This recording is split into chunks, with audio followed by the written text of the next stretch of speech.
এই চোখ দিয়া কত মানুষের লাশ দেখছো রে যুবক। একদিন তোরে আমাকে লাশের প্যাকেট বানাইবে। তোমার আমার শরীর থেকে সব নতুন কাপড়গুলো কেসি দিয়ে দিয়ে দিয়ে তোমার আমার কাপড়গুলো কেটে দিবে। একেবারে আমার শরীর থেকে সব কাপড়গুলো খুলে দিবে। ওরে মাজার সুতোটা পর্যন্ত রাখবে না রে যুবক। ও পর্দার আড়ালের আম্মা জানেরা, কত রং বিরঙের পোশাক পরছেন, কত সাজসজ্জা করেছেন, আপনার শোকেস ভরা কসমেটিকের অভাব নাই। কিন্তু যেদিন মরিয়া যাবেন রে মা, ওই বড়ই পাতা গরম জলে শুয়াইয়া মশারির তলে তোমারে আমারে জনমের মতো গোসল লাগাই দিবে রে আম্মা জান। ও আম্মা জান, একটা কসমেটিকও তো আমার আপনার সাথে দিবে না, সন্তানও বলবে না, আপনার আদরের স্বামীও বলবে না, আমার স্ত্রী এই পারফিউমটা ছাড়া চলতে পারে নাই। ওরে আম্মা জান, ওরে নাকে মুখে ওই সুরমা লাগাইয়া, ওই কি বলে গোলাপ জান লাগাইয়া, তোমার আমার কপুল লাগাইয়া, ওই বাজার থেকে গোলাপ বানিয়া নিয়া আতর মাখিয়া রং বিরঙের মতো সাজাইয়া দিবে। জীবনের শেষ শ্বাসটা কেমন হবে রে বাপজানেরা, একটু কল্পনা করে দেখেন। আপনি কাপড় পরলে আপনাকে কেমন লাগে, আমি কাফন পরলে আমাকে কেমন লাগে রে যুবক। আল্লাহর দরবারে কান্না করো রে যুবক। আমার আল্লাহ কয়, আজরাইল যাওয়ার আগে তুই ভালো হইয়া যা। আজরাইল যাওয়ার আগে তুই যদি ভালো না হও, তোর জানটা কিন্তু আমি ভয়ঙ্কর ভাবে কবজ করাইব। ও আল্লাহর বান্দারা, ও যুবক, আর কয়দিন বেহায়াপনা করবা, আর কয়দিন আমার আল্লাহরে ভুলে থাকবা। তুমি যত দূরে যাইতে চাও, আমার আল্লাহ তত ডাক দেয়, আয় আয় আয়। বন্ধুরা দূরে গেলে কয়বার ডাকে আমার আল্লাহ, প্রতিদিন তোমার আমারে ডাকে। এরে বান্দা আমার সারিয়া তুই কোথায় চলতেছ? তুই যেই রাস্তায় হাঁটতেছ রে বান্দা বান্দি, ওই রাস্তাটা তো জাহান্নামের। যেই রাস্তায় তুমি হাঁটো ওটা তো জাহান্নাম। দুনিয়াতে একটা মশার কামড় সহ্য করতে পারি না রে যুবক। তুমি আমি কেমনে ওই জাহান্নামের আগুন সহ্য করব? আমার আল্লাহ কইয়া, আইয়ুহাল ইনসান, ইয়া আইয়ুহাল ইনসান, ইয়া আইয়ুহাল ইনসান, মা গাররাকা বিরব্বিকাল কারীম। আমার আল্লাহ ডাক দিয়া কয়, বান্দা দুনিয়াতে সবাই তোরে ধোঁকা দেয়, ধোঁকা দিয়ে দিয়ে দিয়ে তোরে জাহান্নামী বানাইতে চায়, কিন্তু আমি আল্লাহ তোর দিকে কুদরতি নজরে তাকাইয়া থাকি। তুই কখন আমাকে একটা বার আল্লাহ কয়া ডাকবি? কখন একটা বার আমার কুদরতি বাই সিজদা লাগাইয়া সুবহানা রাব্বিয়াল আলা কয়া ডাকবি? তোর একটা ডাকের জন্য আমি আল্লাহ অপেক্ষায় থাকি। ও যুবক, এমন দয়ার মাওলা কই পাবি? এমন মায়ার মাওলা কোথায় পাবি রে যুবক? এই দুনিয়ার সবাই স্বার্থপর, আমার আল্লাহর মতো মায়ার আল্লাহ কেউ নাই রে যুবক। ও পর্দার আড়ালের আম্মা জান, আর কয়দিন বেপরদাগিরি করবেন? আর কয়দিন আল্লাহ পাকের দিন সারা চলবেন? আপনার মতো বহু মাস আমার মাওলারে বড় ভয় করে একটা জিনিস আরাম খায় না। স্বামী যদি চাকরি করে, হিসাব করে স্বামী, একটা টাকা হারাম ফ্যামিলিতে ঢুকাইবেন না। ও আল্লাহর বান্দারা, তুমি যেই সুদ খাইয়া নিজেও নাপাকি গ্রহণ করতেছো, তোমার কোলের বাচ্চাটাকেও সুদ খাওয়াইয়া তার রক্তটাও তুমি নাপাক বানাইতেছ। বানাইতেছো। ও আল্লাহর বান্দারা, অথচ তোমার কেউ আপন হবে না। যাদের জন্য এত কষ্ট করতেছো রে বোন, ও পর্দার আড়ালের আম্মা জান, যাদের জন্য অক্লান্ত পরিশ্রম করতেছেন, এরা আসলে সবাই স্বার্থপর। মরার পরে সবাই এক এক করে বিদায় দিয়ে দিবে। তোমার আমার লাশটা কবরে নিয়ে নামাইবে, চতুর্দিকে আত্মীয় স্বজনগুলো ঘুরবে, দুইজন বান্দা লাশটা নিয়ে কবরে নেমে যাবে। এবার মুদ্দা ব্যক্তি বলবেন, আমার মায়ের কাছে কইও গিয়া, আমার মায়ের কাছে কইও গিয়া, দুধের দাবি ভিক্ষা চাই, আজ বুঝি দিবেন গো আমার জনমের বিদায়, আজ বুঝি দিবেন গো আমার জনমের বিদায়। একটা হাদিস আপনাদের শোনাই, বুখারীর হাদিস।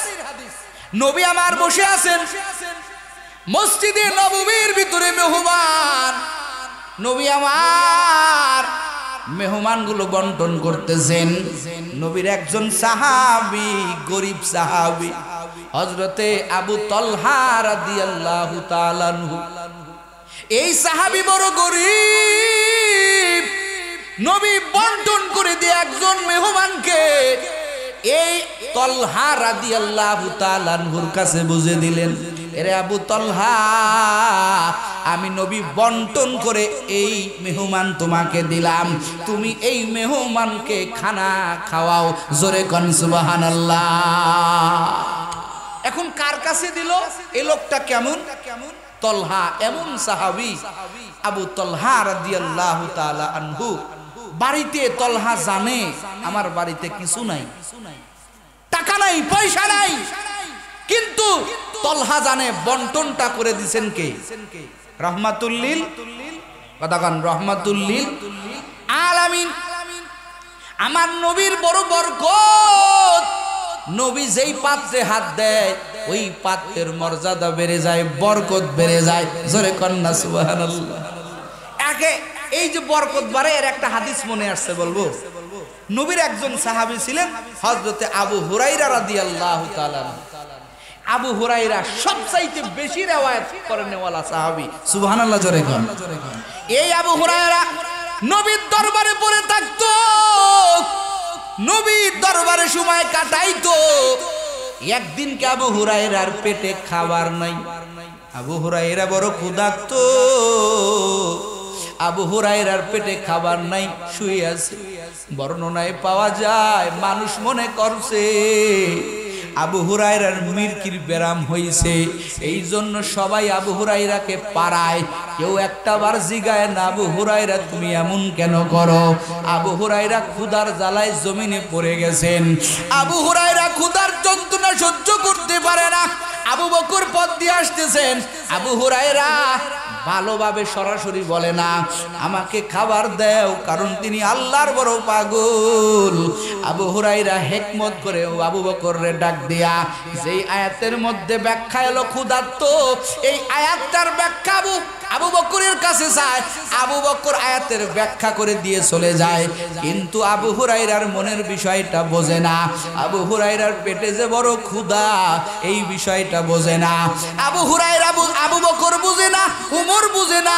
ওই রাস্তা দিয়া আমার মায়ার নবী হাঁটে হেঁটে আসতেছেন। এবার আবু হুরায়রা কয়, ওরে আমার পেটের ক্ষুধার যন্ত্রণা কেউ না বুঝলেও আমার মায়ার নবী কখনো অবুঝ হবে না। কথা কন ঠিক কিনা?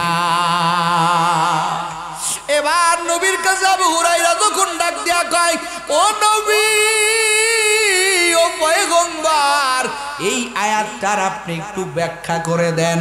আমার নবী কয়, রে আবু হুরায়রা, আমি বুঝতে পারছি তোর পেটে বড় ক্ষুধা, চল আমার বাড়ি চল, দেখি বাড়ির কি হালাত। আবু হুরায়রার হাতটা ধরিয়া আমার নবী আবু হুরায়রা বাড়িতে নিয়ে আসলেন। বাড়িতে আইসা জিজ্ঞাসা করে, ওরে ও স্ত্রীগণ, আমার আবু হুরায়রা কয়েকদিন যাবত কোনো খানা খায় না, ঘরের ভিতরে কি কোনো খানার ব্যবস্থা আছে? এবার আবু হুরায়রা নবী আমার এই কথা বলার পরে ভিতর থেকে আওয়াজ, ও নবী আমার, বিশ্ব নবী, তার বাড়ির মধ্যে খাবারের মাত্র 1 গিলাস দুধ আছে। জোরে কন কয় গিলাস? জোরে কন কয় গিলাস? আর আমাদের বাড়িতে কি অবস্থা? ফ্রিজ ভর্তি খাবার, কথা কন ঠিক কি? খাবারের অভাব নাই, অথচ বিশ্ব নবীর বাড়িতে মাত্র 1টি গিলাস দুধ। দুধটা পয়গম্বরের হাতে দেওয়া হয়েছে। আবু হুরায়রার কলিজা ভরে গেছে। আহারে আমার মায়ার নবী আজকে আমাকে দুধ পান করাইবে, আমি এই দুধের গিলাস দুধ পান করে আমার পেটের ক্ষুধা নিবারণ করব। কিন্তু আমার নবী ডাক দেয়া কয়, আবু হুরায়রা, ওই যে আমার মসজিদে নববীর একটা কর্নারে একটা দল আছে, আসহাবে সুফা, এখানে 70 জন ছাত্র আছে, ওদেরকেও ডাক দে, ওদেরকেও দুধ পান করাবো। জোরে কোন আল্লাহু আকবার। আবু হুরায়রা কয়, খাইছে দুধ মাত্র কয় গিলাস? কথা কান কয় গিলাস? জোরে কান কয় গিলাস? আবার ওদিকে কয়জনকে ডাকছেন? জোরে কান, জোরে কান। আবু হুরায়রার মনটা দুর্বল হয়ে গেল, কিন্তু নবী যেহেতু বলছেন আদেশ তো পালন করতেই হবে রে বাবা। এবার আবু হুরায়রা 70 জন ওই আসহাবে সুফার ছাত্রগণকে ডাক দিলেন। আমার নবী কয়, রে আবু হুরায়রা, খাদমদারি করো, প্রত্যেকের কাছে গিলাসটা নিয়ে যাও, দুধ পান করতে বলো। আবু হুরায়রা নিজে পেটে কি ক্ষুধা, কয়েকদিনের অনাহারি আবু হুরায়রা দুধের গিলাসটা নিয়ে যাইয়া এক একজনের কাছে ধরে, পেট ভরে খায়। আর আবু হুরায়রা গিলাসের দিকে তাকায়, তাকে, হায় রে, আমার জন্য কি একটু থাকবে? সুবহানাল্লাহ। এখন আল্লাহর কি কুদরত, যার কাছে গিলাসটা দেওয়া হয়, ও লালমনিরহাটের মুসলমান, যার কাছে গিলাস দেওয়া হয় ওই আল্লাহর বান্দা পেটটা ভরে দুধ পান করে। আবু হুরায়রা চাতক পাখির নাই দুধের গিলাসের দিকে তাকাইয়া আছেন, কিন্তু আল্লাহর কি কুদরত। আবু হুরায়রা হাদিস বর্ণনা করে বলেন, ওই আল্লাহর বান্দা এক এক করে 70 জন ওই একটা গিলাস থেকে দুধ পান করলো, কিন্তু খুদার কসম আমি তাকাইয়া দেখলাম ওই দুধের গিলাসের থেকে এতটুকু দুধ কমে না। আবু হুরায়রা 70 জনকে দুধ পান করাইলো রে যুবক। এবার আমার নবী কয়, ও আবু হুরায়রা, এবার তুমি পান করো। আবু হুরায়রা কয়, না নবী, আপনি আগে পান করেন। আমার নবী কয়, না না, আমি তোমাদের রাইখা আগে দুধ পান করবো, এটা তুমি কেমনে বুঝলা? আমি তো আগে পান করবো না, তুমি পান করো। আবু হুরায়রা এবার গিলাস দিয়া দুধ পান করতেছে, একবার পান করছে, আবার বলছে, হুজুর পেট ভরছে, আপনি খান। আল্লাহর নবী কয়, না রে আবু হুরায়রা, আবার খাও। এইভাবে একবার না, দুইবার না, 3 বার দুধ পান করাইছেন। এবার আবু হুরায়রা ডাক দিয়া কয়, নবী, আল্লাহর কসম, দুধের মধ্যে এত বরকত, আমার পেটে আর কোনো জায়গা না। আমার নবী এবার দুধের গিলাসটা নিয়ে কয়, আবু হুরায়রা, এবার বাকি দুধটা আমাকে দাও। আবু হুরায়রার কাছ থেকে গিলাস নিয়া আমার নবী ওই গিলাসটা দিয়া দুধ পান করলেন। এরপরে গিলাসের বাকি দুধটা ভরাইয়া গেল। ও আল্লাহর বান্দারা, আবু হুরায়রা ডাক দিয়া বলেন, 1 গিলাস দুধ খাইলো কতজন? কত খাই না কে? যারা বয়ান শুনছেন কতজন খাইছে? আরো জোরে বলেন। আবু হুরায়রা ডাক দিয়া বলেন, ও আল্লাহর বান্দারা, ও নবীর উম্মত, ওই দিনকে যদি ওই আল্লাহর পয়গম্বরের ছাত্ররা 70 জন না হইয়া 70,000 যদি হইতো তারপরেও এক গিলাসের দুধ আমরা ফুরাইতে পারতাম না। কাদের কুদরত দারি বারু কামাল আন্তা রব্বি আন্তা হাসবি জুল জালাল তোহি কাদের জলিলুল্লাহ জাহাদার বাহার হালে তুহি মেরা নিগাহদার ইয়া इलाही मुझसे मुझको दूर कर ताके देखो मुझ में तुझको एक नजर। খাবারের মধ্যে যদি বরকত থাকে ওই খাবার কখনো ফুরায় না। কথা কোন ঠিক কিনা? আরো জোরে কোন ঠিক কিনা? আজকে বহু কোটিপতি আছে, টাকায় বরকত নাই, অথচ একজন ভ্যান চালায়া মাসে 10,000 টাকা এক জায়গা করতে পারে। কথা কোন ঠিক কিনা? হালালের ভিতরে আরাম, হারামে আরাম নাই। ও যুবক, আমার নবী মেহমান দিবেন, সাহাবীর নাম কি মনে আছে? আবু তালহা রাদিয়াল্লাহু তাআলা আনহু এমন একজন সাহাবীকে নবী মেহমান দিলেন, যেই সাহাবীর ঘরেও ঠিকমতো খাবার নাই, কিন্তু নবীর সামনে কয় না, বরকত নিয়া। কারণ জানেন নবী যেহেতু দিয়েছেন আল্লাহ এক ব্যবস্থা করবে। এই সাহাবীকে নিয়া, মেহমানকে নিয়া আবু তালহা রাদিয়াল্লাহু তাআলা আনহু বাড়ির দরজায় চলে গেলেন। যাইয়া স্ত্রীরে সালাম দিয়া কয়, স্ত্রী, আমার নবী একজন বন্টন করে এক মেহমান আমাদেরকে দিয়েছেন, ঘরে কি পরিমাণ খাবার আছে আগে আমাকে বলো। স্ত্রী ডাক দিয়া কয়, ও স্বামী আমার, এই আপনারা উঠেন কেন? উঠলে কিন্তু দোয়া করে দেব। উঠবেন না? যত সময় বয়ান শেষ করে দিব। নবীর দেওয়া মেহমান নিয়া আবু তালহা যখন বাড়িতে গেলেন, স্ত্রী কেমন? আমাদের স্ত্রী যদি হইতো বলতো মিনসে কোথাকার, বাড়িতে সদাইয়ের খবর নাই, খাবারের খবর নাই, আবার মেহমান নিয়ে আইছো। কথা কোন ঠিক কিনা? কিন্তু আবু তালহা রাদিয়াল্লাহু তাআলা আনহুর স্ত্রী কেমন? ঘরের ভিতরে সন্তান আছে ছোট ছোট, এদের জন্য 2-3টা রুটি আছে, আর কোনো খাবার নেই। এখন স্ত্রী রাগ হয় না, বলে, ও স্বামী আমার, পেরেশানি হবেন না, আমার ঘরে 2-3টা রুটি আছে, যেহেতু নবী আমাদেরকে মেহমান হিসেবে পাঠাইয়া দিয়েছে, আপনার কাছে মেহমান দিয়েছেন, ও স্বামী আমার, আমার সন্তানদেরকে একটা বুঝ দিয়া আমি রাতে ঘুমাইয়া রাখবো, তারপরও নবীর দেওয়া মেহমানের আমরা বেকদর করব না। বলে, তুমি কেমনে কি করবা?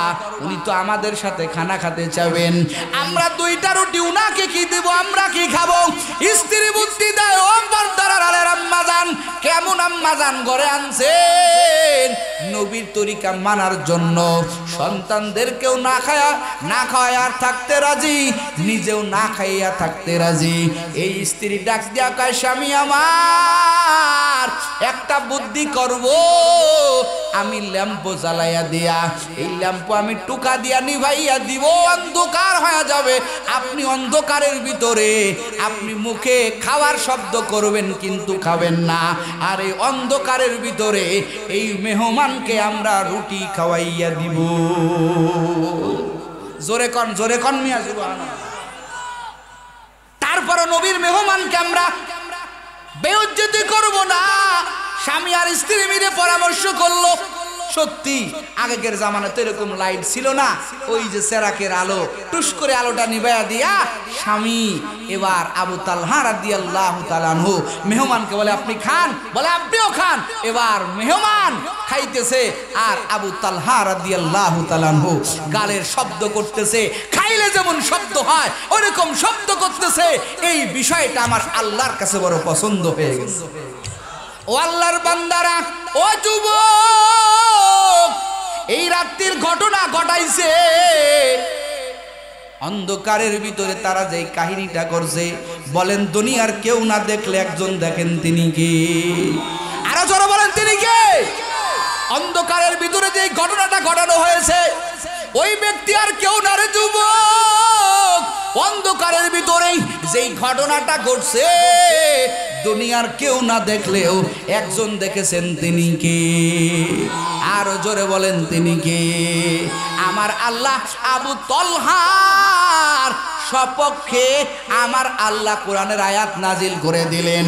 এই সাহাবী সকালবেলা ফজরের নামাজ আমার নবীর পিছনে পড়ার জন্য চলে গেলেন। এবার আমার নবী আবু তালহার দিকে তাকাইয়া মুস্কি মুস্কি হাসতেছেন। সুবহানাল্লাহ। আরো জোরে কন, জোরে কন। আবু তালহার দিকে নবী তাকাইয়া আমার পয়গম্বর মুস্কি মুস্কি হাসতেছেন। আবু তালহা বলে, না হয় মনে হয়, আমার মনে হয় নবীর দেওয়া মেহমানের সাথে খারাপ ব্যবহার হয়ে গেছে, এই জন্য নবী আমার হাসতেছেন। এবার আবু তালহা নবীর দিকে আগায় গেলেন। নবী আমার কয়, আবু তালহা রে, তুমি আর তোমার স্ত্রী রাত্রিবেলা দুইজন মিলিয়া যেই ঘটনা ঘটাইছো, এই ঘটনা দেখে আমি শুধু না, আমার আল্লাহ আসমান থেকে কুদরতি ভাবে হেসেছে। জোরে কনেশ করিয়া সুবহানাল্লাহ। আমার আল্লাহ হেসেছেন। আমার আল্লাহ কোরআন আয়াত নাজিল করে দিয়েছেন, ওয়ায়ুসিরুনা আলা আনফুসিহিম। আমার আল্লাহ কয়, ওয়ায়ুসিরুনা আলা আনফুসিহিম, যারা মিটাইয়া দিয়েছে, নিজেরই প্রাধান্য দিয়েছে, নিজের নফসের উপরে প্রাধান্য দিয়েছে, ওয়ালাউ আন্নাহুম। আল্লাহ পাক কোরআনের ওই সূরা হাশরের ভিতরে আমার আল্লাহ আয়াত নাজিল করে দিয়েছে।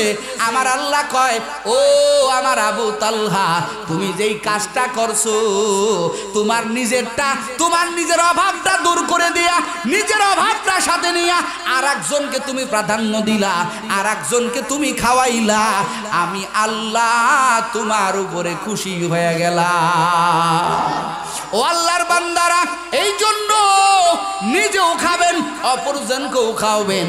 জাহান্নামী ব্যক্তি ডাক দিয়া বলবেন, রে আল্লাহর বান্দা, আমি 2 নাম্বার যেই কাজটা করি নাই, ওয়ালাম নাকুন নুতইমুল মিসকিন, আমি মিসকিনদেরকে খানা খাওয়াই নাই। 3 নম্বর যে 3 নম্বর যে অপরাধ, যার কারণে আমাকে আমার আল্লাহ জাহান্নামী বানায় দিয়েছেন, ওয়া কুন্না নাখুযু মাআল খাইদিন। আমার 3 নম্বর অপরাধ, দুনিয়াতে এমন কিছু লোক ছিল যারা আল্লাহ পাকের দিন নিয়ে কটূক্তি করত, উলামায়ে কেরামের নিয়ে কি করত, ষড়যন্ত্র করত। যারা উলামায়ে কেরামের ষড়যন্ত্র করত, উলামায়ে কেরামকে ধ্বংস করার পায়তারা করত, আমি ওদের সাথে মিশেছিলাম, ওদের ওই কটূক্তির সাথে আমি আমার বুঝ লাগাইছিলাম। এই জন্য আমার আল্লাহ আমাকে জাহান্নামে জ্বলানোর পারমিশন দিয়েছে। আর 4 নম্বর যে অপরাধ, ও যুবক, ওই জাহান্নামী ব্যক্তি ডাক দিয়া বলবেন, ওয়া কুন্না নুকাযযিবু বিয়াউমিদ্দিন। ও আল্লাহর বান্দা, তুমি দুনিয়াতে হাসরের ময়দান স্মরণ করেছো, পরকালের আযাব স্মরণ করেছো, পরকালের আযাবের কথা চিন্তা করিয়া তুমি অন্যায় করো নাই। আর আমি এমন আল্লাহর বান্দা, আমি পরকালকে বিশ্বাস করি নাই। হুজুরেরা, আলেম উলামারা, তাবলীগওয়ালারা কতবার আমাদের কাছে আইসা জাহান্নামের ভয় দেখাইলো, আল্লাহ পাকের আযাবের ভয় দেখাইলো, আমরা একটাবারও তাদের কথা বিশ্বাস করি নাই। আমি পরকালকে অস্বীকার করছি, এই জন্য আমার জাহান্নামের ফয়সালা। ও আল্লাহর বান্দা, আমি এই 4টা কাজ না করার কারণে আমার ঠিকানা জাহান্নাম। আমি এই 4টা কাজ অস্বীকার করে চলছি, হাত্তা আতানাল ইয়াকিন, এমনকি আমার কাছে মৃত্যু চলে আসছে, আর মৃত্যু আসার পরে আমার ঠিকানা হয়ে গেল জাহান্নাম। ও আল্লাহর বান্দারা, ও যুবক, পরিসংখ্যাক কথা শুনে নাও। আমাদের সামনে কবর নামক একটা জায়গা আছে না নাই? জোরে বলবেন, আছে না নাই? এই তো আজকেও একজন মাদ্রাসার গোরস্থানের পাশে এক আল্লাহর বান্দা শুনেছি ঢাকায় থাকতো, আল্লাহর বান্দা মারা গেল, তাকে কবরের মধ্যে ঢুকাই দিলাম রে বাবা। এই বান্দার কবরের জগৎ আজকের থেকে শুরু হয়ে গেল। ওই কবরের ভিতর কি অবস্থা রে যুবক? হাজার হাজার মাইল দূরের খবর নেওয়া যায়। তোমার আমার মা, তোমার আমার বোন বোন, তোমার আমার আদরের বন্ধু, তোমার আমার সন্তানেরা ওই যে 3.5 হাত মাটির নিচে গেড়ে দিলাম, ওখানের কি হালাত তুমিও জানো না, আমিও জানো না। তারা কি আল্লাহর জান্নাতি হয়ে কবরে গেল নাকি আল্লাহর জাহান্নামী হয়ে কবরে গেল? এ আল্লাহর বান্দারা, ওই কবরে ভালো মানুষ হতে হলে তোমাকে ভালো কামাই করে যেতে হবে, তোমাকে জাহান্নাম বিশ্বাস করতে হবে, পরকাল বিশ্বাস করতে হবে রে যুবক। ওই যে বনি ইসরায়েলের একজন লোক গুনাহ করতে করতে করতে করতে করতে আল্লাহর বান্দা আর এখন গুনাহ করার সময় নাই, কোথার থেকে যেন বয়ান শুনছে জাহান্নাম বড় ভয়ঙ্কর, হাসরের ময়দানটা বড় ভয়ঙ্কর, যেই ময়দানে আধা হাত উপরে সূর্য, নিচে তামার জমিন, ওই ময়দানে কেউ কারো আপন হবে না রে যুবক। আজকে পরকালের বয়ান শুনে কত মানুষের চোখে পানি আসে, কিন্তু তোমার আমার চোখে পানি আসে না, কারণ আমরা অল টাইম গুনাহ করি, অল টাইম নাপাকের হালাতে থাকি রে যুবক।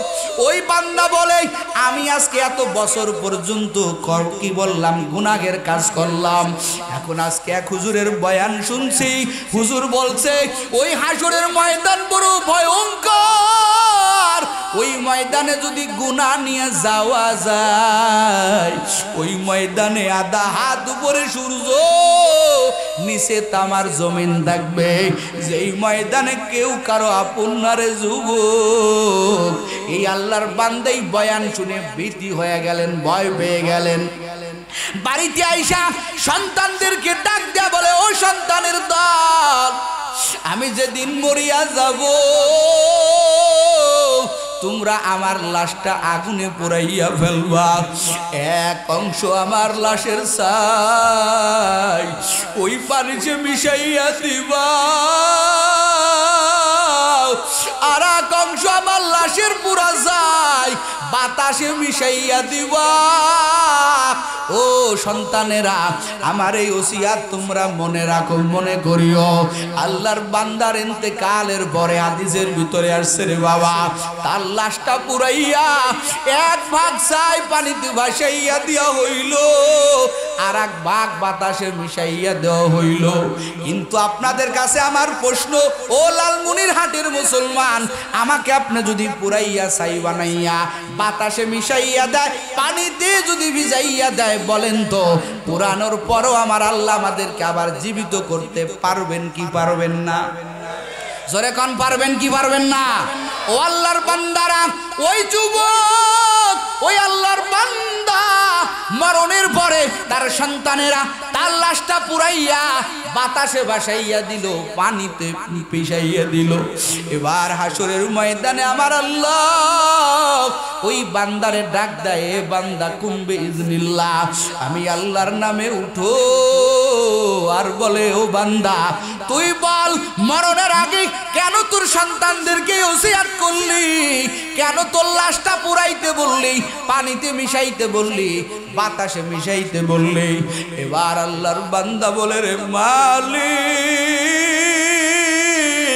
ও আল্লাহ, আপনার আযাবের ভয়ে, আপনার পরকালের ভয়ে আমি বলেছিলাম আমাকে তোরা পুরাইয়া দিবি, আমার লাশটা যদি পানিতে মিশাইয়া দাও, আমার লাশটা যদি তোমরা বাতাসে মিশাইয়া দাও, আমি মনে করছিলাম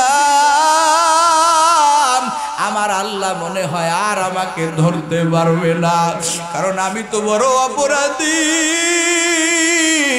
আপনার পরকালের ভয়ে রে আল্লাহ আমার সন্তানদেরকে ওসিয়ত করছিলাম আমার লাশটা তোমরা পুরাইয়া দিও, আমার লাশটা তোমরা বাতাসে মিশাইয়া দিও, পানিতে মিশাইয়া দিও। ও আল্লাহ, হাসরের ময়দানের ভয়ে আমি আমার সন্তানদেরকে এই ওসিয়ত করছিলাম। আমার আল্লাহ কয়, কই তোর ওসিয়ত? এখন তো তুই আমার সামনে, এখন তোকে কি করব বলো?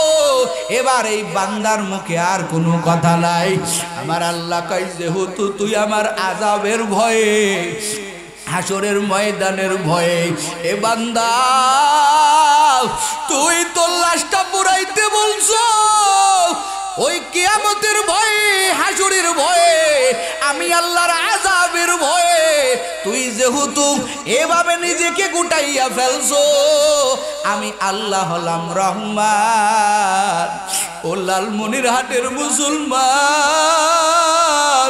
আমার আল্লাহ কয় আমি আল্লাহর মতো রহমান কেউ নাই, আমি আল্লাহর মতো গফফার কেউ নাই। যেহেতু আমার আযাবের ভয়ে তুই এই কাজগুলো করছো, এ বান্দা যা যা যা, আমি আল্লাহ তোর জীবনের সব গুনাহগুলি ক্ষমা করে দিলাম। এ লালমনিরহাটের মুসলমান, ও যুবক, ও পর্দার আড়ালের আম্মা জান, আজকে আমি আপনি এত অন্যায় করি, এত গুনাহ করি রে বাপজানেরা, একটাই মাত্র কারণ, আমাদের আল্লাহ পাকের ভয় নাই, আল্লাহর জাহান্নামের ভয় নাই। ওই কবরে কি নিয়ে ঢুকবি?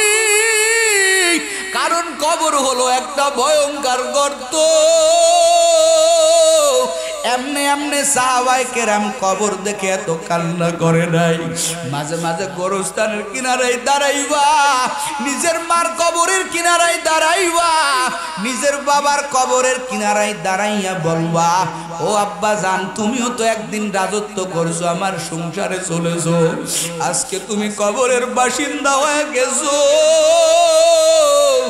আমিও তো ওই কবরপুরের যাত্রী, ওই কবর দেখে কাঁদবারে যুবক। নবীর সাহাবায়ে কেরামেরা কবর দেখে কান্না করেছে। উসমানের জীবনী তালাশ করে দেখো, এমন কোনো দিন নাই যে কান্না করে নাই। উসমান বলেন, আমি যখন কবর দেখি আমার কান্না আরো বেড়ে যায়। সাথীবর্গ প্রশ্ন করে বলেন, রে উসমান, আপনি কবর দেখলে এত কেন ইমোশন হয়ে যান, এত কেন কান্না করেন? উসমান ডাক দিয়া বলে, রে ভাই, কবর দেখলে আমি উসমানের হুঁশ থাকে না, আমি পাগল হয়ে যাই। কারণ কবর এমন একটা গর্ত, ওরে কারো জন্য জান্নাতের বাগান, কারো জন্য জাহান্নামের ঘর, কারো জন্য ফুলের বাগান রে যুবক, কারো জন্য 26 গর্ত। উসমান ডাক দিয়া বলেন, আমি কবর দেখলে ইমোশন হয়ে যাই, আমার কবরে কি হবে? আমি কি জান্নাতি হয়ে যাব, আমি কি জাহান্নামী হয়ে যাব, এটা তো আমি জানি না। উসমান কিন্তু একজন জান্নাতের সুসংবাদ প্রাপ্ত সাহাবী। ও লালমনিরহাটের মুসলমান, ও যুবক, তোর কি চিন্তা আসে না রে যুবক? এরে পর্দার আড়ালে আমার মা বোনেরা, ওই কবর দেখে উসমান যদি কাঁদতে পারে, বলো তোমার আমার চোখে কেন পানি নাই? কি হবে তোমার আমার মরণে? কি হবে তোমার আমার কবরে? সাপে কাটবে,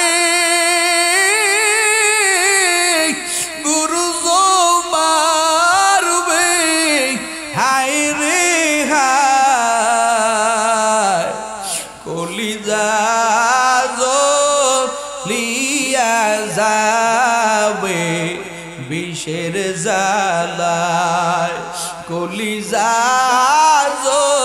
জ্বলিয়া যাবে বিষের জালায়। যুবক রে, চক্ষু দুইটা বন্ধ করে দেখ, সাদা কাফনে তোর কেমন লাগে?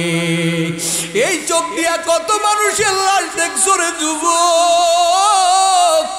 একদিন তোরে আমাকে লাশের প্যাকেট বানাইবে, তোমার আমার শরীর থেকে সব নতুন কাপড়গুলো কেসি দিয়ে দিয়ে দিয়ে তোমার আমার কাপড়গুলো কেটে দিবে, একেবারে আমার শরীর থেকে সব কাপড়গুলো খুলে দিবে। ওরে মাজার সুতোটা পর্যন্ত রাখবে না রে যুবক। ও পর্দার আড়ালের আম্মা জানেরা, কত রং বিরঙের পোশাক পরছেন, কত সাজসজ্জা করেছেন, আপনার শোকেস ভরা কসমেটিকের অভাব নাই, কিন্তু যেদিন মরিয়া যাবেন রে মা, ওই বড়ই পাতা গরম জলে শুয়াইয়া মশারির তলে তোমারে আমারে জনমের মতো গোসল লাগাই দিবে রে আম্মা জান। ও আম্মা জান, একটা কসমেটিকও তো আমার আপনার সাথে দিবে না, সন্তানও বলবে না, আপনার আদরের স্বামীও বলবে না, আমার স্ত্রী এই পারফিউমটা ছাড়া চলতে পারে নাই। ওরে আম্মা জান, ওরে নাকে মুখে ওই সুরমা লাগাইয়া, ওই কি বলে গোলাপজান লাগাইয়া, তোমার আমার কপুল লাগাইয়া, ওইরা ওই বাজার থেকে গোলাপ বানিয়া নিয়া আতর মাখিয়া রং বিরঙের মতো সাজাইয়া দিবে। জীবনের শেষ শ্বাসটা কেমন হবে রে বাপজানেরা, একটু কল্পনা করে দেখেন। আপনি কাপড় বললে আপনাকে কেমন লাগে, আমি কাফন বললে আমাকে কেমন লাগে রে যুবক। আল্লাহর দরবারে কান্না করো রে যুবক। আমার আল্লাহ কয়, আজরাইল যাওয়ার আগে তুই ভালো হইয়া যা, আজরাইল যাওয়ার আগে তুই যদি ভালো না হও, তোর জানটা কিন্তু আমি ভয়ঙ্কর ভাবে কবজ করাইব। ও আল্লাহর বান্দারা, ও যুবক, আর কয়দিন বেহায়াপনা করবা, আর কয়দিন আমার আল্লাহরে ভুলে থাকবা। তুমি যত দূরে যাইতে চাও, আমার আল্লাহ তত ডাক দেয়, আয় আয় আয়। বন্ধুরা দূরে গেলে কয়বার ডাকে আমার আল্লাহ, প্রতিদিন তোমার আমারে ডাকে, এরে বান্দা আমার সারিয়া তুই কোথায় চলতেছ, তুই যেই রাস্তায় হাঁটতেছ রে বান্দা বান্দি, ওই রাস্তাটা তো জাহান্নামের। যেই রাস্তায় তুমি হাঁটো ওটা তো জাহান্নাম। দুনিয়াতে একটা মশার কামড় সহ্য করতে পারি না রে যুবক, তুমি আমি কেমনে ওই জাহান্নামের আগুন সহ্য করব। আবার আল্লাহ কইয়া আইয়ুহাল ইনসান, ইয়া আইয়ুহাল ইনসান, ইয়া আইয়ুহাল ইনসান মা গাররাকা বিরব্বিকাল কারীম। আমার আল্লাহ ডাক দিয়া কয়, বান্দা দুনিয়াতে সবাই তোরে ধোঁকা দেয়, ধোঁকা দিয়ে দিয়ে দিয়ে তোরে জাহান্নামী বানাইতে চায়, কিন্তু আমি আল্লাহ তোর দিকে কুদরতি নজরে তাকাইয়া থাকি। তুই কখন আমাকে একটা বার আল্লাহ কয়া ডাকবি, কখন একটা বার আমার কুদরতি বাই সিজদা লাগাইয়া সুবহানা রাব্বিয়াল আলা কয়া ডাকবি। তোর একটা ডাকের জন্য আমি আল্লাহ অপেক্ষায় থাকি। ও যুবক, এমন দয়ার মাওলা কই পাবি, এমন মায়ার মাওলা কোথায় পাবি রে যুবক। এই দুনিয়ার সবাই স্বার্থপর, আমার আল্লাহর মতো মায়ার আল্লাহ কেউ নাই রে যুবক।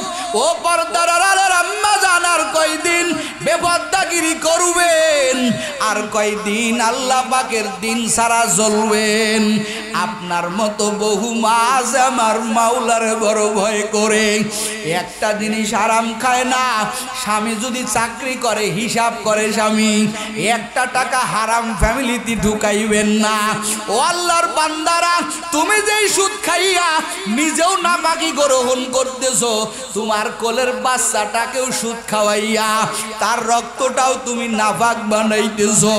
ও আল্লাহর বান্দারা, অথচ তোমার কেউ আপন হবে না। যাদের জন্য এত কষ্ট করতেছো রে বোন, ও পর্দার আড়ালের আম্মা জান, যাদের জন্য অক্লান্ত পরিশ্রম করতেছেন, এরা আসলে সবাই স্বার্থপর। পর মরার পরে সবাই এক এক করে বিদায় দিয়ে দিবে, তোমার আমার লাশটা কবরে নিয়ে নামাইবে, চতুর্দিকে আত্মীয় স্বজনগুলো ঘুরবে, দুইজন বান্দা লাশটা নিয়ে কবরে নেমে যাবে। এবার মুদ্দা ব্যক্তি বলবেন, আমার মায়ের কাছে কইও গিয়া, আমার মায়ের কাছে কইও গিয়া, দুধের দাবি ভিক্ষা চাই, আজ বুঝি দিবেন গো আমার জনমের বিদায়, আজ বুঝি দিবেন গো আমার জনমের বিদায়। যুবক রে একটু কল্পনা কর, তোমার আমার কবর খনন হয়ে গেছে, লাশটা নিয়ে কবরের কাদার উপরে নামাইছে, জনমের মতো কবরে নামাইয়া দিবে রে যুবক। লাশ মুর্দা ব্যক্তিরা রূহ বলেন, আমার বাচ্চাগুলোর কাছে কইও গিয়া, বাবার দাবি ক্ষমা চাই, আজ বুঝি দিবা গো আমার জনমের বিদায়। এই জন্য যুবক আসিও একা, যাইব একা, এই জন্য যুবক তোদের হাতে ধরি, প্রতিদিন যুবকেরা কবরে যাইতেছে রে ও লালমনির হাটের মুসলমান। এমন কোনো দিন নাই আমার মা বোনেরা কবরে যাচ্ছে না। কত আমার যুবতী বোনেরা কবরে চলে যাইতেছে, স্টক করে মরে যায়, পানির তলে যুবকের লাশ, গাড়ির তলে যুবকের লাশ, আগুনের ভিতরে যুবকের লাশ, প্রতিদিন ম্যাক্সিমাম খবর যুবকের লাশের।